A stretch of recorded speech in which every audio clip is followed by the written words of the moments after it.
Bismillahirrahmanirrahim. Assalamualaikum warahmatullahi wabarakatuh. Pemirsa Sultan TV dimanapun Anda berada, apa kabar Anda? Di jam 2 siang hari ini, pemirsa seperti biasa, kita akan menemani Anda sampai 1 jam ke depan dalam bincang hari ini, spesial edisi Ramadan Berkah bersama Sultan TV, pemirsa. Dan jangan lupa Anda untuk terus mengikuti media sosial kita, maupun di YouTube, kemudian Instagram, kemudian Facebook juga. Silakan langsung follow Instagram dan juga seluruh media sosial kita begitu untuk mengupdate informasi perihal di nasional dan juga di Provinsi Banten, pemirsa. Dan luar biasa di siang hari ini, meskipun memang agak haus begitu ya, kita akan membahas pentingnya Pancasila masuk kurikulum. Dan di studio Sultan TV telah hadir bersama kita, ini filsuf ya, seorang filsuf dari Universitas Sultan Ageng Tirtayasa, Bapak Hujoli, selaku penulis buku Redefinisi Pancasila. Assalamualaikum Pak Hudoli. Wah, ini kalau di kampus dipanggilnya beliau filsuf ya? Apa saja dipanggilnya. Apa saja ya. Kesibukan apa nih Pak? Kesibukan beternak 6 ekor ayam. Itu. Terus aktivitas biasa, rutin, dan membaca buku. Membaca buku. Membaca buku. Oke, kalau Ramadan berarti membaca Al-Quran juga ya Pak? Oh, itu rutin. Oke, tidak hanya Ramadan begitu. Oke, puasa lancar Pak Hudoli? Alhamdulillah bulan puasanya lancar. Bulan puasanya lancar. Kalau puasanya? Puasa lancar, kan nggak kenal macet kalau puasa. Oh iya, betul. Susah kalau bicara sama filsuf ya. Oke, nanti pemirsa boleh juga bergabung di kanal YouTube kita. Silakan untuk langsung bertanya kepada narasumber kita di kesempatan kali ini terkait dengan pentingnya Pancasila masuk kurikulum di sekolah dan juga perguruan tinggi. Di kanal YouTube kita langsung live chat, langsung ajukan pertanyaannya.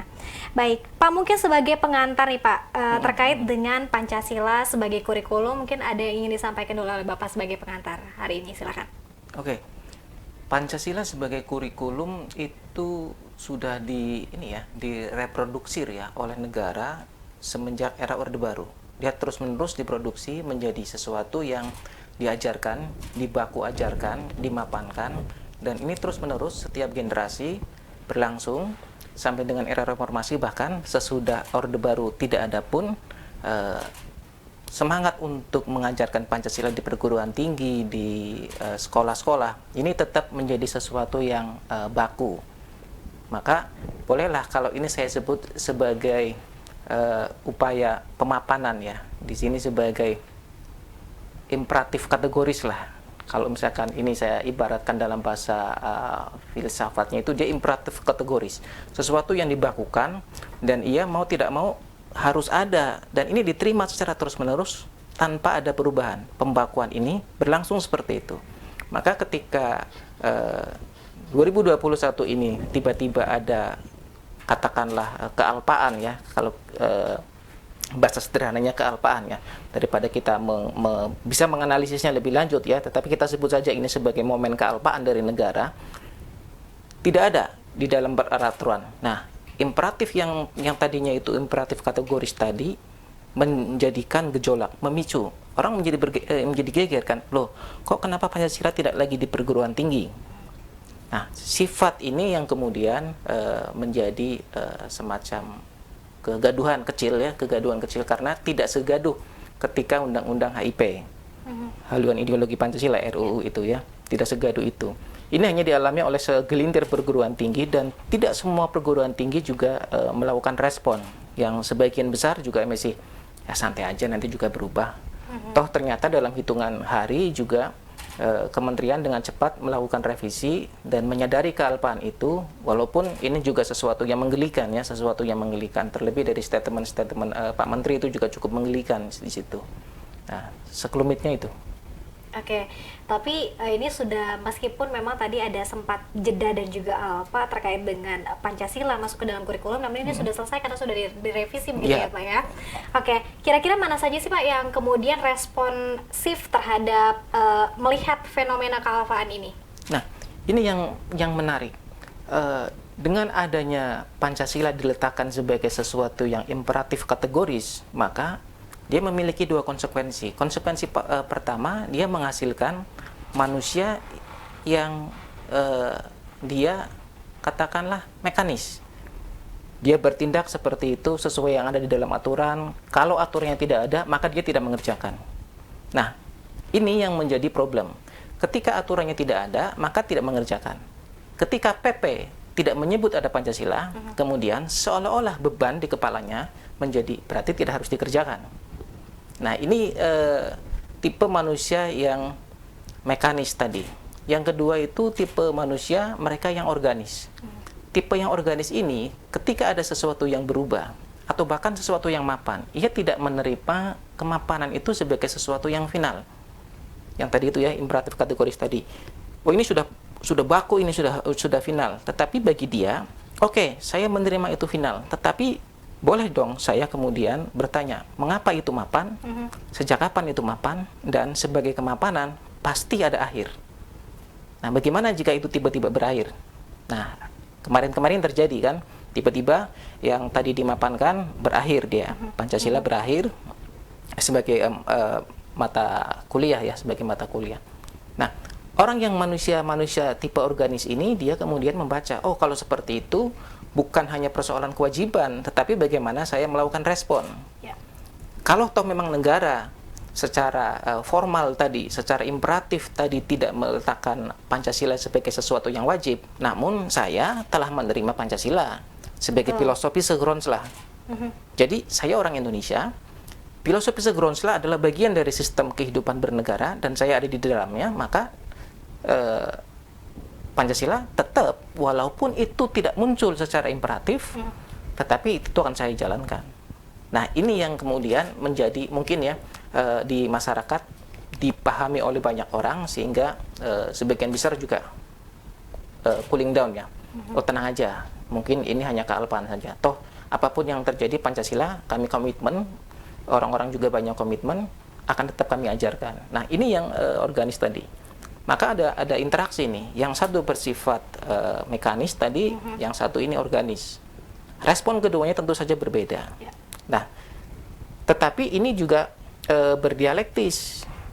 Berdialektis itu berarti mereka melakukan dialogis. Mereka yang ada di titik ini sebagai sesuatu yang imperatif kategoris tadi akan dianggap bahwa kalau begitu turunan dari produk-produk itu tidak lagi perlu menggunakan Pancasila karena itu kan nggak ada gitu, secara imperatif kategoris. Maka ya saya nanti akan juga menjalankan secara tidak ada pula. Nah, pada titik inilah kemudian kebijakan-kebijakan Pancasila di perguruan tinggi, pengetahuan Pancasila itu menjadi sesuatu yang nomad. Nomad itu berarti dia melakukan pencarian ya, melakukan pencarian. Nah, ini yang semestinya kemudian dipertahankan. Jadi kita ada sisi baik ketika melihat ada kecelakaan kemarin, ada kealpaan kemarin itu ternyata bahwa masih banyak manusia-manusia yang bertipe organik daripada yang bertipe mekanis. Okay. Tetapi dari yang tipe mekanis ini kita juga meyakini di dalamnya itu juga ada orang-orang yang berpikir secara nomad. Nah, yang nomad ini saya berharap juga bisa melakukan perubahan-perubahan secara cepat juga. Gitu. Oke, artinya penting atau berarti jawabannya kalau begitu, kalau misalkan ada dua tipe orang tadi Pak, apakah jadi jawabannya penting tidak penting berarti untuk apa diaturnya Pancasila dalam kurikulum melalui PP? Nah, itu tadi kita mau meletakkan Pancasila itu sebagai apa dia? Kalau meletakkan Pancasila itu sebagai yang imperatif, maka Pancasila harus selalu ada, harus muncul di setiap undang-undang, kemudian lambang-lambangnya itu harus ada di setiap kelas, terus kemudian harus dihafalkan. Ketika tes menjadi pegawai negeri dan pegawai-pegawai tertentu, itu juga harus dilewati, orang harus hafal. Nah, itu yang imperatif. Tetapi yang kedua, jika kita berpikir secara organis, ini Pancasila filosofi segronslah. Negara menetapkan ini sebagai ideologi. Nah, kalau dia sebagai ideologi, maka ia siap dibedah sebagai sains. Menggunakan banyak perspektif, menggunakan banyak pikiran. Misalkan Pancasila berbicara tentang milenial, Pancasila bicara tentang 4.0 dan seterusnya. Ini yang gagap. Nah, Pancasila sebagai imperatif tadi selalu dibaca sebagai implementasi dan nilai. Padahal implementasi dan nilai itu hanyalah di wilayah aksiologi. Ini kalau kita cerita tentang bangunan Pancasila sebagai filosofi segronslah ini kan ada epistemologinya, ada epistemenya. Kemudian ada pula ontologinya. Nah, ini bagaimana nih? Ontologinya di mana? Mari kita tengok di Mahkamah Konstitusi ya, di MK dan di MA itu sudah lebih dari 33 undang-undang. Ini undang-undang nih. Undang-undang yang dibatalkan karena nabrak Pancasila. Gimana ini urusannya? Oke. Jadi ternyata produk hukum kita itu juga banyak yang tidak sesuai dengan Pancasila yang kemudian dibatalkan. Nah, berarti di sini walaupun Pancasila tadi diletakkan sebagai imperatif, diproduksi, diatur terus-menerus ada, tetapi outputnya ketika prosesi menjalankan organisasi negara ini berlangsung, ada banyak elemen-elemen yang lupa bahwa ternyata Pancasila perlu. Tapi karena kelupaan itu ada pada orang-orang vital tadi, bikin undang-undang, lupa ada Pancasila di dalamnya. Nah, sehingga pada akhirnya diuji dan dibatalkan. Nah, ini tidak sedikit loh, lebih dari 30 loh. Ini yang krusial. Padahal ada aturan-aturannya. Setiap mahasiswa diajarkan. Orang-orang ini tadi itu juga sudah diajarkan tentang Pancasila. Tetapi kenapa ketika mereka ada di sisi di mana mereka melakukan decision, mereka lupa? Jadi problemnya itu bukan pada pengaturan, tetapi bagaimana kemudian menjadikan Pancasila itu bisa dipahami oleh warganya. Ini PR terpentingnya, menjadikan Pancasila bisa dipahami oleh warganya. Dipahami itu tidak sama dengan dihafalkan. Dipahami itu tidak sama dengan kewajiban. Nah, sekarang yang terjadi adalah kewajiban. Sekarang yang terjadi adalah orang disuruh menghafalkan. Nah, ini problem. Nah, negara mesti mengatasi wilayah ini. Artinya kalau begitu tidak hanya cukup Pancasila masuk dalam kurikulum sudah selesai, tidak selesai sampai di situ, Pak? Betul. Pancasila masuk dalam kurikulum itu merupakan upaya nomad. Menjadikan orang-orang di perguruan tinggi, menjadikan generasi-generasi muda itu memiliki pemahaman Pancasila secara lebih baik. Nah, ini langkah untuk memahami. Tapi pertanyaannya, langkah ini tidak sepi dari tantangan. Kenapa tidak sepi dari tantangan? Karena kita kekurangan literatur. Literatur tentang Pancasila itu sangat minim, kecuali Pancasila dalam konteks tadi sebagai imperatif kategoris tadi. Kalau Pancasila sebagai imperatif kategoris itu berlimpah. Perguruan tinggi selalu memproduksi. Bahkan yang unik adalah Kementerian Kemendikbud itu juga setiap beberapa tahun sekali memberikan surat edaran yang mengatur tentang isi dari pengajaran Pancasila. Nah, ini imperatif kategori sekali. Jadi tetap berjalan kan? Tetap berjalan. Tetapi bukan bagian dari upaya pemahaman. Nah, ketika Pancasila dimasukkan di dalam perguruan tinggi dan ini menjadi sesuatu yang urgent untuk membangkitkan tadi suasana nomad agar generasi muda itu kemudian melakukan penelusuran. Nomad ini kan berpindah-pindah nih, mikir berpindah-pindah. Ya. Berpikir secara cepat, apalagi generasi sekarang. Generasi sekarang itu bicara tentang durasi, tentang velocity. Bagaimana mikir sekarang itu bisa dieksekusi dan bergerak cepat. Nah, ini kalau menggunakan literatur Pancasila yang imperatif kategoris terlewat. Maka generasi muda ketika membaca Pancasila dalam literatur yang lama, ia akan mengatakan begini, Pancasila menjadi kurang menarik. Kenapa? Karena literaturnya imperatif tadi. Tapi manakala ia melakukan kegiatan nomad tadi, upaya untuk memahami, maka ada peluang bahwa Pancasila akan terus dipertahankan dan bahkan dicintai oleh kaum muda. Nah, ini yang perlu. Jadi perguruan tinggi juga nggak boleh berhenti. Perguruan tinggi tidak menjadi justifikator dari imperatif kategoris tadi. Nah, ini yang harus dilakukan. Berarti tidak perguruan tinggi kemudian loncat pagar untuk lagi tidak bersikap imperatif kategoris. Tapi saya mau bertindak begini. Saya mau menumbuhkan generasi muda saya menjadi nomad baru yang memiliki pemahaman pandangan Pancasila yang lebih segar daripada versi yang lama. Versi lama, versi Orde Baru itu mari kita letakkan dia sebagai dari bagian proses berpikir. Itu. Meskipun memang dari sejak kemerdekaan kemudian hingga sekarang ideologi kita tidak pernah berubah, tetap Pancasila gitu ya Pak. Namun ini permasalahannya juga tantangan dari pemerintah, tidak hanya pemerintah tapi juga satuan pendidikan misalnya perguruan tinggi. Ini juga untuk kemudian terus-menerus mungkin menularkan semangat Pancasila kepada generasi-generasi milenial. Pak, selain mungkin mungkin sedikit ya Pak, boleh disinggung di PP nomor 57 tahun 2021 ini tidak hanya Pancasila, namun juga bahasa ya Pak. Ini sempat disinggung. Seperti apa mungkin Pak, sedikit disinggung? Nah, bahasa Indonesia itu kan juga sesuatu yang dianggap begini. Saya mulai dari epistemnya saja ya. Saya mulai dari episteme berpikirnya. Dijelaskan nanti Pak, kita harus jeda dulu. Kita akan bahas nanti usai jeda ya Pak Huzoli bersama Pak Huzoli. Selain tadi mungkin Pancasila dalam PP nomor 57 tahun 2021 ini juga disinggung tentang keberadaan bahasa Indonesia begitu ya Pak. Nanti kita akan lengkapi penjelasannya usai jeda. Tetap bersama kami dalam bincang hari ini spesial Ramadan Berkah bersama Sultan TV.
Ya, terima kasih pemirsa Sultan TV Anda masih bersama kami dalam bincang hari ini spesial Ramadan Berkah bersama Sultan TV. Ini masuk ke episode kedua ya, dan jangan lupa nanti sore kita akan ada live kembali di jam 4 sore di program Ramadan Berkah kita. Nanti akan ada Hafiz-Hafizah terbaik dari SD Islam Khalifah Kota Serang, kemudian juga dari Rumah Tahfiz Adiaksa nanti akan unjuk kebolehannya terkait dengan hafalan-hafalan suratnya untuk anak-anak di balita dan juga usia 8 hingga 11 tahun. Kita masih bersama filsuf kita nih, Pak Hudzoli, selaku penulis buku Redefinisi Pancasila. Tadi sempat terpotong ya Pak, terkait ini juga di dalam PP disebutkan juga tidak hanya Pancasila namun juga bahasa Indonesia yang mungkin sempat masuk ke dalam kealfaan juga. Kenapa demikian Pak? Ini kenapa alfa ya? Nah, kalau kenapa alfanya saya kurang paham karena saya bukan penyusun ya, karena bukan saya penyusun. Tetapi saya mencoba menerka tentang bawah sadar mereka yang menjadi decision making. Mereka menganggap bahwa Pancasila dan bahasa Indonesia itu sesuatu yang tekne, sesuatu yang tekne. Secara epistemik ya, secara epistemik kita akan membaca begini. Orang tidak perlu diajarkan tentang IT, tentang teknologi informasi. Toh anak-anak muda sekarang juga sangat pandai dia. IT pegang HP dia udah lebih pandai daripada orang tua. Jadi dia bisa ngoprek segala macam benda tanpa ia diajarkan. Ini nerbula lah, bawah sadar kolektif. Seolah-olah bahwa ada sesuatu yang dia akan dengan sendirinya kok bisa terbentuk. Nah, saya khawatir bahwa bahasa Indonesia dan Pancasila itu diletakkan juga serupa seperti ini. Jadi Pancasila dan bahasa Indonesia diletakkan sebagai sesuatu yang tekne. Karena ia bersifat tekne, maka biarkanlah nanti alam yang akan menjadi guru.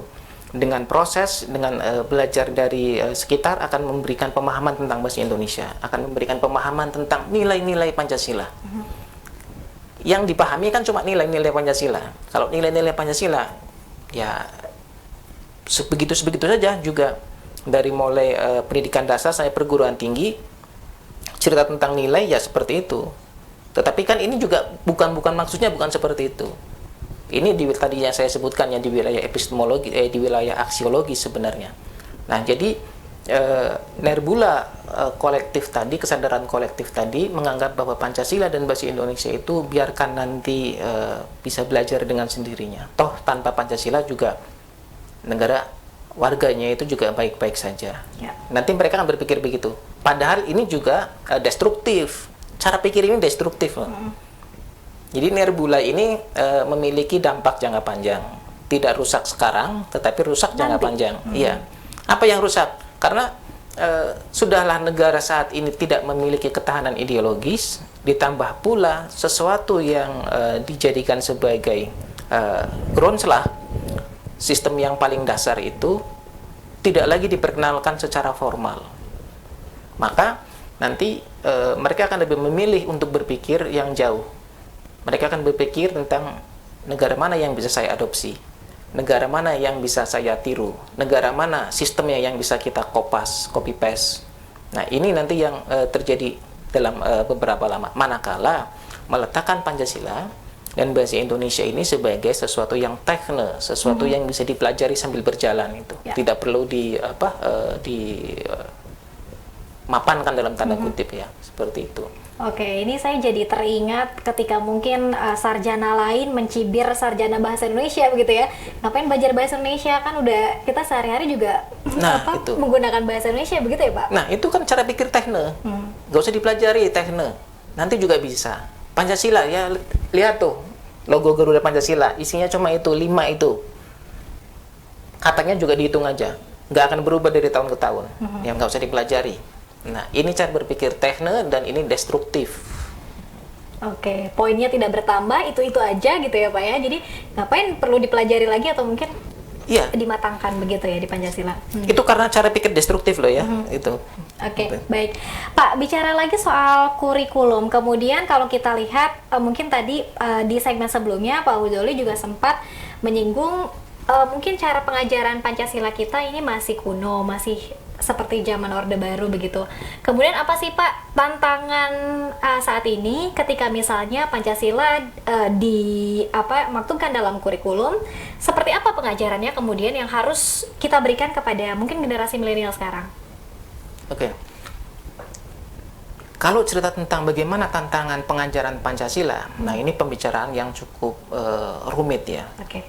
Kenapa rumit? Karena yang pertama kita mesti meletakkan Pancasila itu dalam posisi yang tidak lagi imperatif kategoris. Satu, ini yang paling parah ya, meletakkan Pancasila secara imperatif kategoris. Yang kedua, kemudian meletakkan Pancasila itu sebagai sesuatu yang sakral.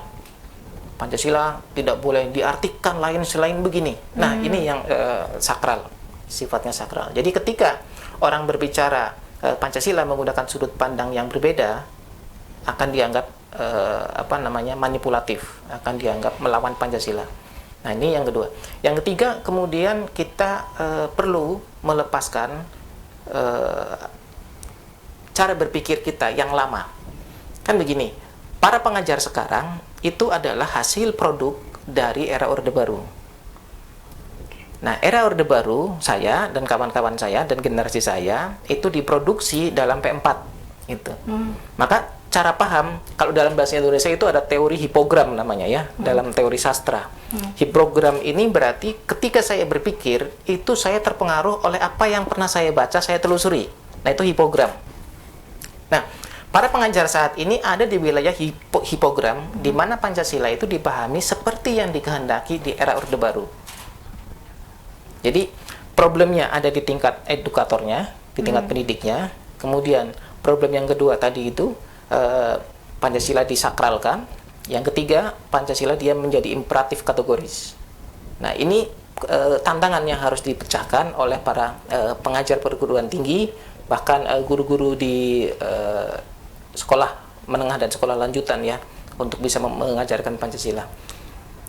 Ada beberapa problem. Bagaimana Pancasila misalnya dia bicara tentang cryptocurrency, tentang uang non kertas.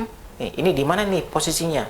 Kan tiba-tiba gagap nih, Pancasila bicara tentang uang non kertas. Emang bisa ya gitu ya? Nah, iya. Nah, ini kan yang semestinya harus bisa menjawab kan. Pancasila bicara tentang AFTA nih, tentang free trade nih. Pancasila bicara tentang bagaimana kebijakan sawit di Indonesia.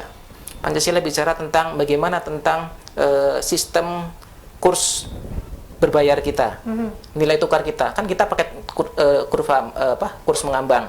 Nah, Pancasila bicara nggak ke situ. Pancasila bicara tentang pasar bebas.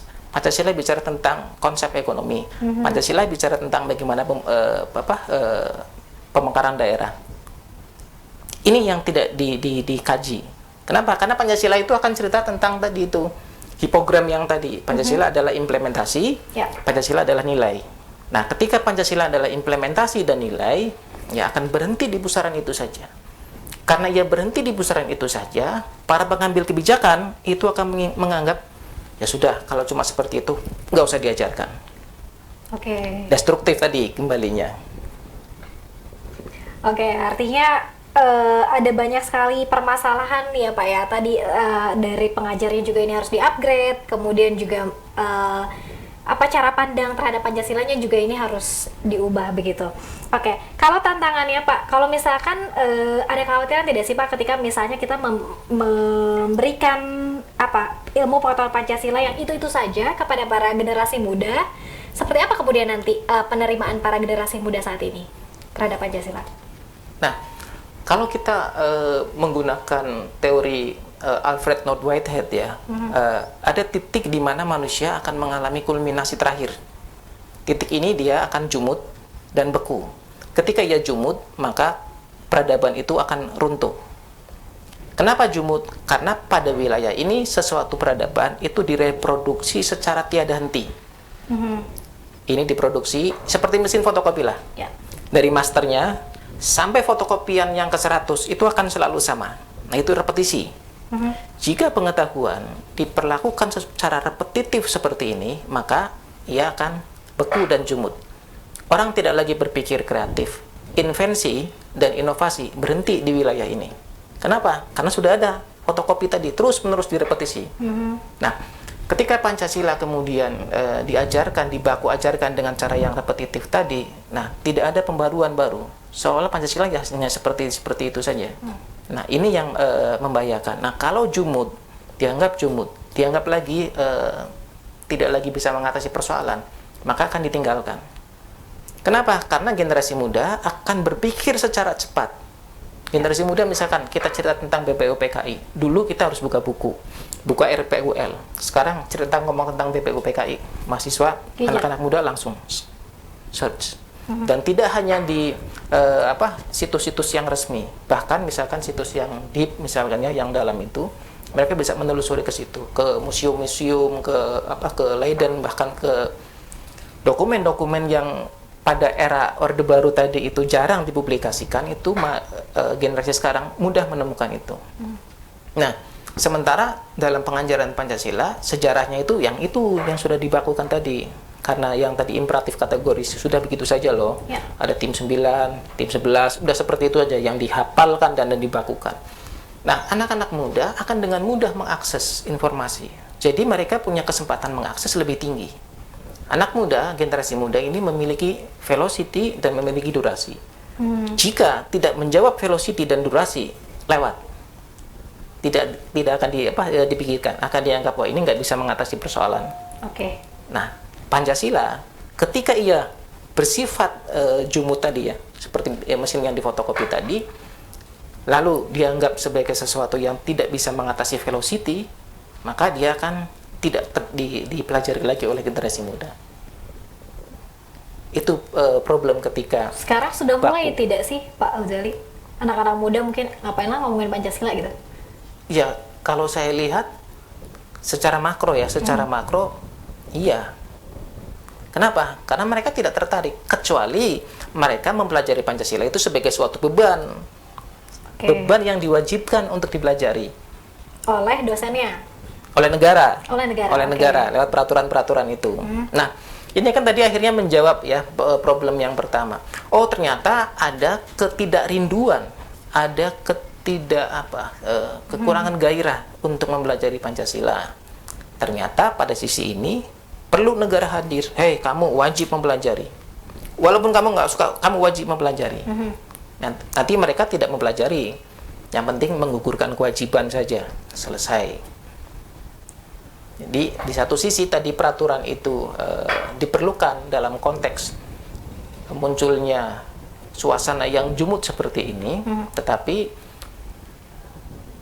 ketika suasana jumut ini bisa diatasi oleh para pengajar kita yang kreatif, terus kemudian para pembaharu-pembaharu yang cukup banyak ya di sekitar kita, orang-orang nomad tadi itu, maka Pancasila saya berharap juga bisa dipelajari oleh anak muda dan juga pasti adalah entah di mana itu ya anak-anak muda yang berpikir nomad juga terhadap Pancasila. Ia tidak menerima Pancasila sebagai sesuatu yang imperatif kategoris tadi itu.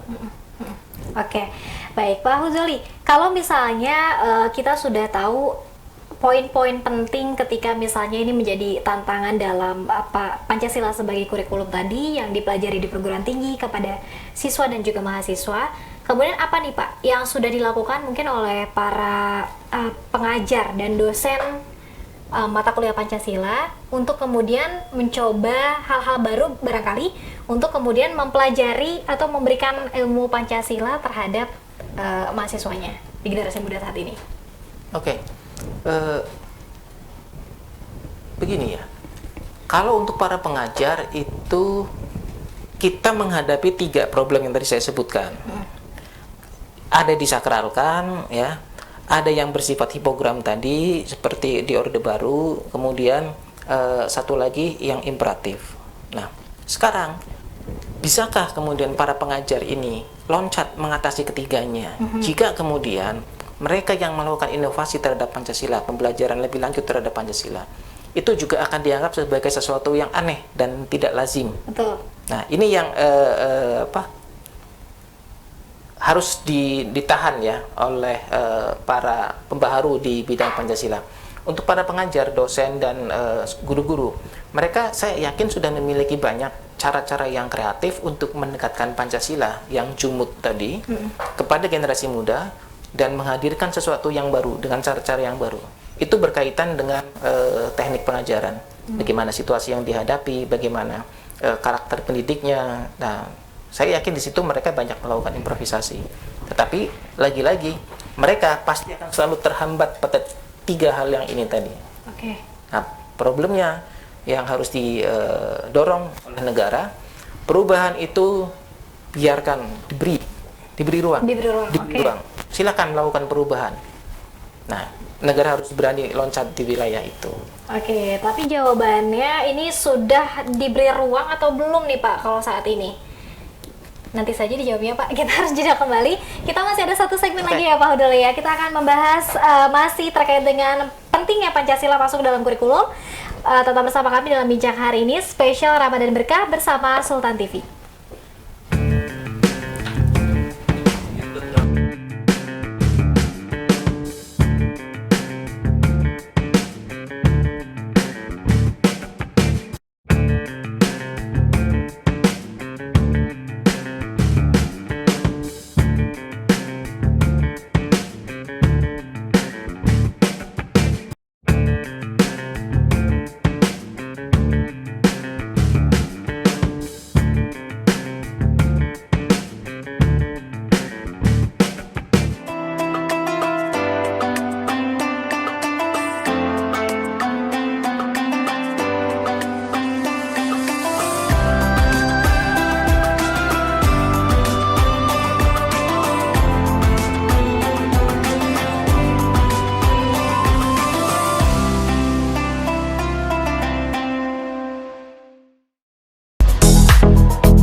Ya, terima kasih pemirsa Sultan TV dimanapun Anda berada. Anda masih bersama kami dalam bincang hari ini spesial Ramadan Berkah bersama Sultan TV. Dan kami ingatkan kembali pemirsa untuk like, subscribe, dan juga komen kanal YouTube kita sultantv.co. Dan juga jangan lupa follow Instagram kita sultantv.co dan fanpage Facebook kita sultantv.co juga. Jangan lupa di like dan juga kembali di sharing-sharing begitu informasi-informasi yang kita berikan kepada pemirsa Sultan TV dimanapun Anda berada.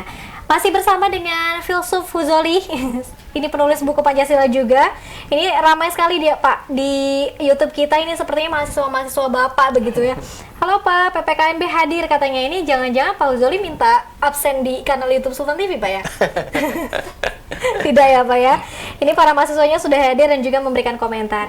Ya, ini juga ada yang bertanya nih Pak, sedikit mungkin barangkali kalau ditanya rindukah kita terhadap Pancasila? Jawabannya Pak? Rindukah kita terhadap Pancasila? Ini pertanyaan libidinal ya. Apa itu libidinal? Kan begini, kalau Anda menyukai sesuatu, terus sesuatu itu inheren dengan Anda, apakah dia pergi? Kan tidak. Jadi apakah Pancasila kemudian ia tidak ada dalam keseharian kita? Kalau ia sudah ada dalam keseharian kita dan ia tidak pergi, kita tidak pernah merindu terhadap Pancasila. Kenapa? Karena ia sudah ada dalam diri kita dan dia keseharian dari kita. Jika Pancasila itu kemudian dia berjarak, bergerak, terhalangi, dari situlah muncul kerinduan. Jadi persoalannya adalah apakah Pancasila itu sesuatu yang inheren ataukah Pancasila itu diletakkan sebagai sesuatu yang outside, dia ada di luar kita. Kalau ia di luar kita, maka kita bisa merindu pada Pancasila karena ia terhalang, terhijab, tertutup, atau kemudian tidak lagi populer, tidak lagi diatur dalam PP, karena Pancasila dianggap sebagai the outer side, di luar diri kita. Jadi ketika PP mengatakan nggak perlu Pancasila, kita menjadi rindu Pancasila. Tetapi jika Pancasila itu inheren dengan kita, maka kita tidak ada persoalan apakah itu mau diatur dalam PP atau sekalipun itu tidak diatur dalam PP, atau bahkan ekstrim sekalian, misalkan dilarang sama sekali. Nah, ketika itu sudah inheren dengan kita, maka ya itu akan menjadi bagian dari kita. Maka pertanyaan, apakah rindu itu pertanyaan libidinal? Jawabannya bisa rindu, bisa tidak. Inheren tadi. Oke. Ya inheren. Kalau Bapak milih yang mana? Harus inheren. Oke, Harus berarti inheren. tidak rindu ya Pak? Tidak ada kerinduan. Karena ia inheren tadi itu. Oke, baik. Oke, kita ke pertanyaan selanjutnya saja nih, Pak Hudoli. Ini ada pertanyaan mungkin sedikit mendasar ya Pak. Apa pengertian kurikulum PKN itu? Wah, ini sedikit mungkin mendasar sekali ya Pak ya. Boleh dijawab sedikit Pak? Kalau tentang pengertian-pengertian itu silakan dibaca dalam buku-buku petunjuk teknis ya, tentang apa itu kurikulum dan seterusnya dan seterusnya. Pada PP 57/2001 ini mereka mengatur secara detail ya, apa itu kurikulum, batasannya, luasannya seberapa, isinya seperti apa, dan bagaimana cara melakukan pengukuran. Nah, itu diatur di dalam PP 57. Nah, bagi penanya ini silakan Anda periksa di PP tersebut mengenai batasan-batasannya. Karena kalau menggunakan jawaban saya, apa itu kurikulum, jika saya akan menjawab menggunakan model Freire misalkan, tentu saja tidak perlu kurikulum. Ya. Kenapa? Karena pendidikan itu tidak mekanis, tetapi pendidikan itu dia bersifat bagaimana memberikan pemahaman secara transformatif. Saya mengajar kepada si A. Jika yang saya hadapi itu satu orang, apakah saya harus menggunakan kurikulum? Jika yang saya hadapi itu kemudian berinteraksi secara keseharian, apakah harus menggunakan kurikulum? Atau jika yang saya hadapi itu klasikal, sistematis, terus kemudian tersistem, ya tentu saja ini membutuhkan kurikulum. Ya, jadi tergantung pada bagaimana kurikulum itu mau diletakkan. Nah, kalau Anda menghendaki pertanyaannya kurikulum Pancasila seperti mana, maka itu pertanyaan yang cukup panjang, karena kita harus firm terlebih dahulu untuk melihat apakah Pancasila ini sebagai sesuatu yang groundslah, filosofis groundslah, atau Pancasila ini sebagai sesuatu yang imperatif kategoris, ataukah Pancasila ini sesuatu yang disakralkan. Tidak boleh tidak selain itu. Nah, kalau misalkan tidak boleh tidak selain itu, ya selesai, nggak perlu kurikulum. Demikian pula ketika imperatif kategoris. Ketika Pancasila menjadi imperatif kategoris, maka kurikulum yang menjawabnya itu pun kurikulum yang sifatnya imperatif tadi. Ya. Nah, kalau kurikulumnya imperatif, yang kerepotan nanti para pengajar. Kenapa? Karena yang dihasilkan adalah repetisi. Pancasila yang repetisi tadi, diproduksi, difotokopi, jumut. Gitu. Oke. Ya, baik Pak Huzuli, tadi sempat kita terpotong jeda begitu di segmen sebelumnya. Ada pertanyaan bahwa apakah kemudian negara sudah hadir dalam memberikan ruang-ruang kepada kita, misalkan untuk memberikan ruang yang lebih besar kepada Pancasila yang tidak hanya mungkin ya itu saja tadi. Sudah hadir belum Pak pemerintah? Saya rasa Negara? belum. Oke. Kenapa? Karena Pancasila imperatif kategoris. Bagi negara, Pancasila itu imperatif. Kok seperti itu? Karena mari kita lihat gagasan-gagasan, misalkan saya Indonesia, saya Pancasila. Nah, ini gagasan yang sifatnya imperatif kategoris. Ia mencoba meletakkan Pancasila hanya dalam level di mana saya menggunakan secara artificial. Nah, seperti ibaratnya begini. Jika saya mengenakan baju atau jam tangan hasil dari iklan, endorse dari iklan, tentu kamera itu akan berusaha untuk men-shot sesuatu yang sedang saya tonjolkan ini. Tetapi jika barang-barang ini bukan sesuatu yang perlu diketahui oleh publik, kamera tidak akan melihat jam tangan baju yang saya kenakan. Nah, manakala ketika saya menyebut saya Pancasila, saya Indonesia, ini sebagai sesuatu yang perlu ditonjolkan tadi, ya ia akan disorot terus-menerus.